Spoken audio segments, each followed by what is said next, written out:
Ukrainians desperately trying to push back Russian tanks inside their country as more rockets are shot into Kyiv. This one hitting an apartment building. Thanks for joining us, everyone. I'm Chris Holmstrom. And I'm Christine Lazar. The fighting in Ukraine appears to have intensified today. Yeah, the U.S. and its allies have also agreed on even harsher sanctions against Russia. We have team coverage of this situation, beginning with CBS 2's Rick Montanez live in the newsroom with the latest developments. Rick. Well, Chris and Christine, the U.S. is now promising millions more in aid money to Ukraine. And we're also learning from the United Nations Refugee Agency that at least 150,000 people have fled Ukraine since the Russian invasion began.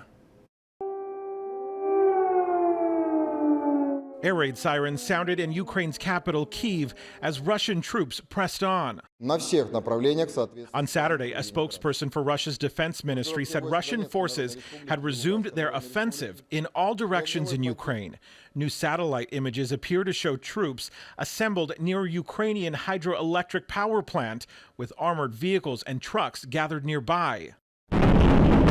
Ukraine's capital city is on the verge of an all-out assault from Russian forces, and a high-rise building was hit.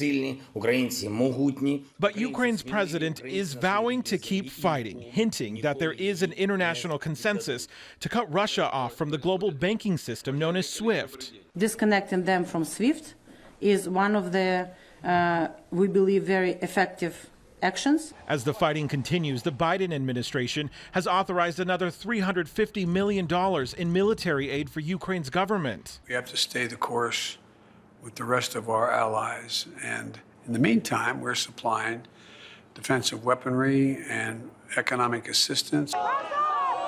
Police in the Russian city of Yekaterinburg on Saturday detained more than 50 people who were protesting against Russia's military actions, while authorities threatened to block media reports that contained what Moscow described as false information. At least 467 people were detained today in 34 Russian cities at anti-war rallies across the country. A fragment of a Grad rocket was also found in a playground of a kindergarten. The missile, fired during the latest round of fighting in Ukraine's second biggest city, landed around 1 p.m. in the middle of the playground. And today, Germany also says it will send anti-tank weapons and surface-to-air missiles over to Ukraine to help in its defense. Live in the newsroom, Rick Montanez, CBS 2 News. Back to you guys in the studio. Yeah, those images, just awful. Rick, thank you.